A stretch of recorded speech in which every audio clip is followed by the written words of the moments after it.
2024 সালের July August সারা দেশ জুড়ে ছড়িয়ে পড়ে কোটা সংস্কার ও বৈষম্য বিরোধী ছাত্র আন্দোলন। রাজপথে নামে লাখো মানুষ, শিক্ষার্থী, শ্রমিক, চাকরি প্রত্যাশী, এমনকি অভিভাবকরাও। একদিকে ছাত্রদের কণ্ঠে ছিল মেধাভিত্তিক নিয়োগের দাবি, অন্যদিকে রাষ্ট্রের পক্ষে ছিল অস্ত্রধারী পুলিশ বাহিনী। বেশিরভাগ ক্ষেত্রেই দেখা গেছে পুলিশ সদস্যরা সরকারি হুকুম রক্ষায় নিরস্ত্র শিক্ষার্থীদের উপর চালিয়েছেন গুলি, লাঠিপেটা আর নিপীড়ন।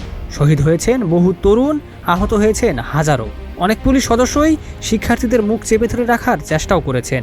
শব্দহীন, ব্যথা ভরা এক দমন নীতি। তবে এই অন্ধকারের ভেতর কিছু ব্যতিক্রমী ঘটনা ছাত্রদের মনে নতুন করে সাহস জুগিয়েছিল।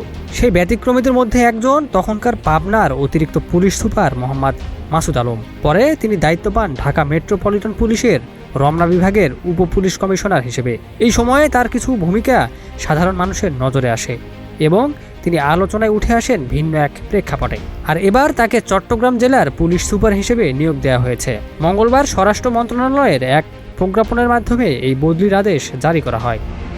মাসুদ আলম বিসিএস পুলিশের 28তম ব্যাচের একজন কর্মকর্তা। তার বাড়ি বগুড়াতে। পুলিশের বিভিন্ন গুরুত্বপূর্ণ ইউনিটে কাজ করার অভিজ্ঞতাও রয়েছে তার। Desk report, news flash 71।